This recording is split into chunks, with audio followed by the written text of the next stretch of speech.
It's been 5 years since protests began in Tunisia, setting off a wave of unrest affecting several Arab nations, later dubbed the Arab Spring. In Tunisia, the protests are viewed as having been prompted by a desire for more freedom and democracy.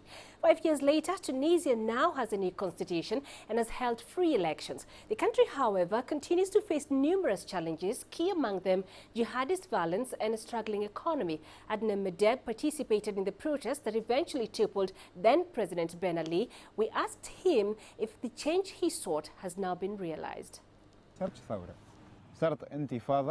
What happened was not a revolution, but an aborted one. A revolution happens when laws change. When I'm arrested by police, I have the right to have a lawyer. I have the right to contact my family. I have full rights when the law guarantees my rights. But our laws are dedicated to cutting our freedom and cracking down on the youth and their dreams in order to fill prisons. It drives anyone to think about crossing the sea and going to Europe. The poverty, the marginalization, the oppression are the main providers of terrorism. The state is the provider of terrorism, precisely the state and the oppression. Now, apart from Tunisia, the so-called Arab Spring carried a wave of political unrest which spread fast across several countries in North Africa and the Middle East, many of which are yet to recover. Let's get some more details and insights from that region from CCTV's Adel Mahroui, who joins us live now from Egypt's capital, Cairo. Adel, it's been a tumultuous 5 years for most of the countries affected by that wave of unrest. In that region, is the Arab Spring still viewed as a positive development? It's quite a complicated question, Panina. It depends on who you ask and what impacts are there. So basically, if you talk to the youth of the revolution, those who ignited these revolutions or Arab Spring across their countries, they believe that so far they have not achieved what they have been looking for. But overall, there has, as you said, been a lot of consequences politically, economically. Particularly was the biggest devastation for many countries, including Egypt, Tunisia, and of course what we've seen of civil wars in countries like Libya, Yemen, and Syria. So basically, is it worth it for a political change to have such drastic changes or drastic measures just for political change? Well, it's a tough question, and as my colleague Yasser Hakim tries and says in the coming story, it's just a mixed reaction from North African countries in general. That fateful day in Tunisia reshaped the future of the region and the fate of 3 North African leaders. One escaped and died in exile. The other was jailed, and the third killed by his own people. The people ousted their presidents for the hope of a better life, but 5 years on, it doesn't look so rosy. Libya suffered the most, with ISIL and other militias wreaking havoc in the politically divided nation. Egypt and Tunisia, however, took a different path to Libya. The dreams of freedom weren't materialized immediately. It was the same scenario in both countries. The Islamist forces in Muslim Brotherhood took over power. What happened with the Tunisians happened with the Egyptians. They ousted the Islamists later. But this came at a cost of lives and prolonged suffering. It also provided the fertile land for terrorism to spread.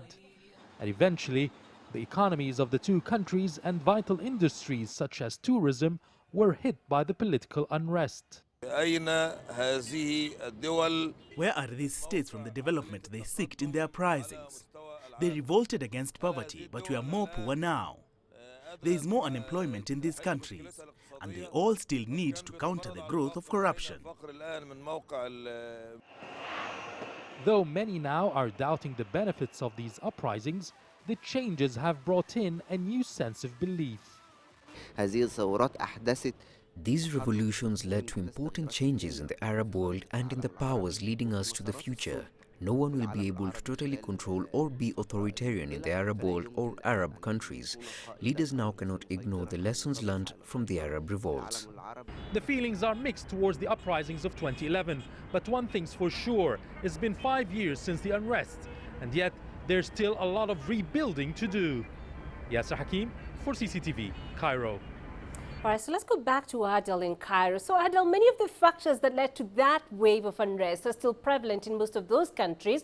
Do analysts in that region expect that there will ever be a return to the kind of political upheaval, considering the problems the Arab Spring left in its wake?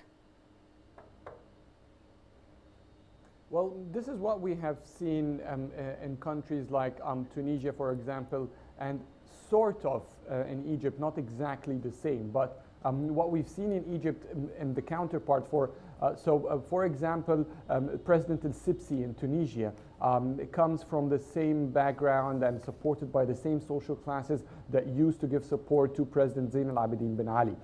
In Egypt, President el-Sisi came to power with strong support also, not just from some revolutionary powers who stood against the Muslim Brotherhood or Coptic Christians in Egypt who also were alarmed, but he also came with great support from many of those who support the former National Democratic Party and the former President Hosni Mubarak, which gave a sense that their influence still exists. But if you take a look in terms of power, in terms of government, cabinet, or even the presidency, they do not exist as in pictures or as in people who lead the country. However, they have strong influence inside the newly elected Egyptian parliament, for example, and on the other hand, in talking about the streets, talking about public appearances beside politics, they are present. So this is what made many of the youth powers in Egypt and also in Tunisia feel that